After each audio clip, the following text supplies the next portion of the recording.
আসসালামু আলাইকুম, সবাইকে স্বাগত জানাচ্ছি হাফিজাস রেসিপিস। আজকে হচ্ছে চিংড়ির একটা তরকারি আপনাদের সাথে শেয়ার করব। প্রথমে প্যানে সরিষার তেল দিয়ে দেওয়া হচ্ছে। চিংড়ির তরকারিটা খেতে দারুণ স্বাদ হয়। তারপরে পেঁয়াজ আর কাঁচামরিচ সামান্য একটু ভেজে নিতে হবে।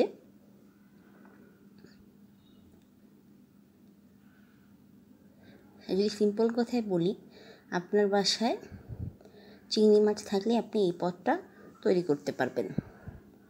আর এত সহজ যে আপনার খুব বেশি সময়ও লাগবে না। এরপরে দিয়ে দেওয়া হচ্ছে সবজির মধ্যে এখানে দিয়ে দেওয়া হয়েছে আলু, পটল আর পেঁপে।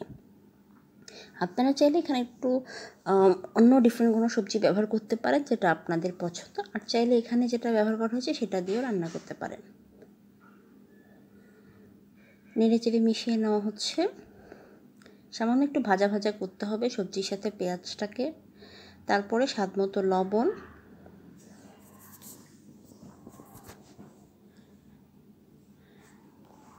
ভালো করে নেড়েচেড়ে মিশিয়ে নিতে হবে।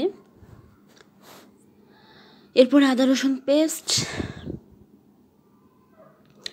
পেস্টটা আগে দেওয়া হয়, যাতে হচ্ছে আদা রসুনের কাঁচা গন্ধটা তরকারিতে থেকে না যায়। তারপরে সস, এই সসটা বাসায় তৈরি, আপনারা চাইলে দোকান থেকে কিনে আনা সসও ব্যবহার করতে পারবেন। এই সসটার কারণে হচ্ছে তরকারির স্বাদটা বেশিরভাগ সময় ডিফারেন্ট হয়। সো গেম চেঞ্জার হচ্ছে এখানে এই সসটা। তারপরে হচ্ছে মশলা দেওয়ার পালা। হলুদ গুঁড়া,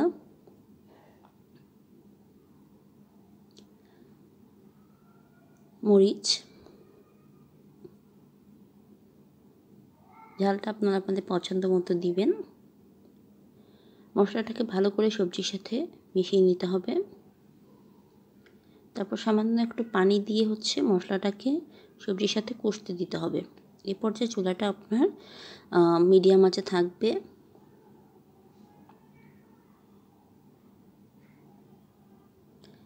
জিরা গুঁড়া নেড়ে চেড়ে মিশিয়ে নিচ্ছে। যেহেতু চিংড়ি তরকারি, সামান্য একটু জিরা এটাতে যাবেই।